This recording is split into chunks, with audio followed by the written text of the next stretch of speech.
அன்பானவர்களே, இன்னைக்கு எல்லாரும் நீங்க சமாதானத்தோட இருக்கிறீங்க அப்படின்னு நான் விசுவாசிக்கிறேன். ක්‍රිස්තුස් වහන්සේ තුළ ප්‍රේමවත්වනේ මේ දවස්වල සමාදානයේ සිටිනවා කියලා මම විශ්වාස ஏன்னா කරනවා. இன்னைக்கு வார்த்தை மத்தேயு 5ஆம் அதிகாரம் 9ஆம் வசனத்துல சொல்லுது, අද දවසේ වචනේ මතේ 5 වෙනි පරිච්ඡේදයේ 9 වෙනි වචනේ කියනවා.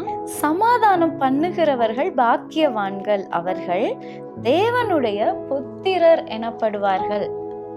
සමාදාන කරන්නෝ ආශිර්වාද ලද්දෝය. මක් නිසාද ඔවුන් දෙවියන් වහන්සේගේ පුත්‍රයයි කියනු ලබන්නෝය. பாருங்க, வசனம் சொல்லுது நாங்க சமாதானம் பண்ணோம்னா அவரோட பிள்ளைகளா இருக்கிறோம் அப்படின்னு சொல்லப்படுது. අපි සමාදාන කරන්නෝ වශයෙන් සිටියන උන්වහන්සේගේ පුත්‍රයාණන් කියලා කියනවා. இன்னைக்கு நாங்க எல்லாரும் கேட்டா நாங்க இயேசு கிறிஸ்து பிள்ளைங்களா, புத்திரர்களா அப்படின்னு கேட்டா டக்குன்னு ஆமா நாங்க இயேசு கிறிஸ்து புத்திரர்கள் அப்படின்னு சொல்லுவோம். කවුරුහරි ඇහුවොත් සමාදානයේ සිටිනවද දෙවියන් වහන්සේගේ පුත්‍රයන්ද කියලා ඇහුවොත් ඔහු අපි එලෙසයි කියලා කියනවා. ஆனா இன்னைக்கு நாங்க சமாதானத்தை பண்ணுகிறத நாங்க இன்னைக்கு என்ன செஞ்சிரோம், நிறைய நேரங்களை தவற விட்டுறோம். නමුත් අපි සමාදානය කරන්නා වූ ඒ කාර්යයන් කරන විට අපි ඒ කාර්යයන් තුළ අහිමි කරගන්නවා. நாங்க சமாதானம் பண்ணி வைக்கிறவங்க பாக்கியவான்கள், அவங்க தான் கர்த்தருடைய பிள்ளைங்க, புத்திரர்கள் அப்படின்னு சொல்லப்படுது. සමාදාන කරන්න භාග්‍යවන්තය නමුත් එයාලා ඇවිල්ලා උන්වහන්සේගේ පුත්‍රයන් කියලා කියනවා. இன்னைக்கு நம்மளுக்கு யாரையும் நம்ப முடியல. අද දවසේ වෙලා අපිට කාවත් විශ්වාස කරන්න බෑ. ஒரு விஷயத்தை நாங்க நம்பி சொன்னோம்னா අපි කාර්යයක් කියලා විශ්වාස කළේ දේ කිව්වොත් அந்த காரியத்தை வச்சுக்கிட்டே என்ன செய்யறாங்க, இன்னைக்கு நம்ம வாழ்க்கையில பிரச்சனையை உண்டு பண்ணிடுறாங்க. ඒ කාර්ය තබලම අපේ ජීවිතවල ප්‍රශ්න ඇති කරනවා. பேசாம இருந்தாலே அந்த எல்லா காரியங்களும் சமாதானமாய் போய்கொண்டிருக்கும். අපි නිහඬව සිටියා නම් ඒ කාර්ය තුළ සමාදානින් ඒ දේ අවසන් වෙයි. இன்னைக்கு நாங்கள் கோல் மூட்டுகிறவர்களா இருக்கக்கூடாது. அங்கிட்டு இங்கிட்டு எல்லாம் சொல்லி கிண்டி விடுறவங்கலாம் நாங்க இருக்கக்கூடாது. අපි ඇවිල්ලා අනිත් අයට කේලම් කියමින් ඒ කාර්යයන් අපි කරන්න හොඳ නැහැ. நாங்கள் மற்றவர்களை அது இதுன்னு சொல்லி சண்டை மூட்டி விடுகிறவங்கலாம் நாங்க இருக்கக்கூடாது. අපි ඇවිල්ලා අනිත් අය ගැන කියලා එයාලා තුළ රණ්ඩු දබරකම් ඇති කරන ඔය ලෙස සිටින්න හොඳ எவ்வளவு නැහැ. தூரம் உங்களுக்கு சமாதானம் பண்ணி வைக்க முடியுமோ, அந்த குடும்பங்களா இருக்கலாம், ஃப்ரெண்ட்ஸா இருக்கலாம், எந்த யாருமே சமாதானமா அவங்க இருக்கும்படியான காரியங்களுக்கு நாங்க உதவி செய்யணும். අපි කොච්චර දුරට ඇවිල්ලා අපි සමාදානයෙන් ඉන්න පුළුවන්ද ඒ කාර්යයට අපි සමාදානයේ කාර්යයන් කළ යුතුයි.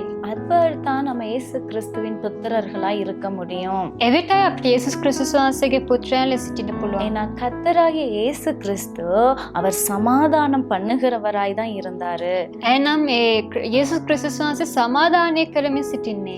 அப்ப அதே போலதான் நானும் நீங்களும் இருக்கணும். එතකොට ඒ ලෙසයි මමත් ඔයත් ජීවත් වෙ அது மாத்திரம் இல்ல, சமாதானத்துக்காக நாங்கள் ஜெபிக்கிறவர்களா இருக்க வேணும். ඒ පමණක් නොවේ අපි සමාදාන උදෙසා යාඥා කරන අය ලෙස වෙනස් විය යුතුයි. குடும்பங்கள், පවුල් உங்களுக்கு தெரிஞ்சவங்களுக்கு, ඔයාලා දන්නවා අය උදෙසා தேசங்கள், මේ දේශය அது எல்லாத்துக்கும் சமாதானம் வரணும் அப்படிங்கிறத, நம்ம சமாதானமா அமைதியா இருக்கணும் அப்படிங்கிறதுக்கு நாங்கள் ஜெபிக்க வேண்டும். ඒ සියලුම කාර්යයන් තුළ අපි සමාදානයෙන් ඉන්න ඕනි කියලා අපි යාඥා කළ යුතුයි. நாடு எப்படி இருந்தா என்ன, අපේ දේශය කොහොම තිබුණත් மற்ற අපිට මොකෝ? நாடுகள் எப்படி இருந்தா என்ன, අනිත් දේශයන් කොහොම තිබුණත් අපිට அந்த මොකෝ? குடும்பம் அடிச்சுக்கிட்டா என்ன ඒ පවුල ගාගත්තොත් අපිට මොකෝ? அப்படின்னு நம்ம இருக்க கூடாது. ඒ ලෙස අපි සිතින්න හොඳ නැහැ. சமாதானம் பண்ணுகிறவர்களாய் மாற்றம்ல, අපි සමාදානය කරන අය ලෙස පමණක් නොවේ, சமாதானத்துக்காக ஜெபிக்கிறவங்களா மாறுற நேரம், සමාදානය උදෙසා යාඥා කරන අය ලෙස වෙනස් වෙන එක. அவருடைய பிள்ளைகளாய், அவருடைய புத்திரர்களாய் நாங்கள் மாறி விடுவோம்.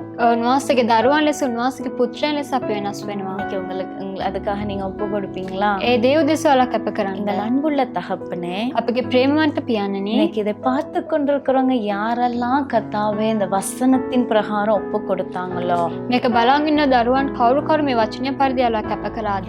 அவங்க எல்லாருக்கும் அப்பா இன்னைக்கு ஒரு அபிஷேகத்தையும் ஆசீர்வாதத்தையும் கொடுத்துருங்க. ඒ සියලුම දෙනා සාමනේ අභිෂේකයේ ආලේපය ලබා දෙන්න. கர்த்தாவே, இன்னையில இருந்து இவர்கள் சமாதானம் பண்ணுகிறவர்களாயும், මේ දවස පටන් මේ දරුවන් සමාදානය කරන්නා වූ අය ලෙස சமாதானத்திற்காக ஜெபிக்கிற பிள்ளைகளாவும் மாற்றிடுங்க. සමාදානය උදෙසා යාඥා කරන්නා වූ දරුවන් ලෙස ඔබ වහන්සේ වෙනස් உங்க කරන්න. பிள்ளைகளாய் ஒவ்வொருவரையும் அலங்கரித்துருங்க. ඔබ වහන්සේගේ දරුවන් ලෙස සියලුම දරුවන් ඔබ වහන්සේ පුරවන්න.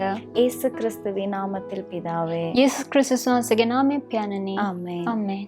God bless you. God bless you.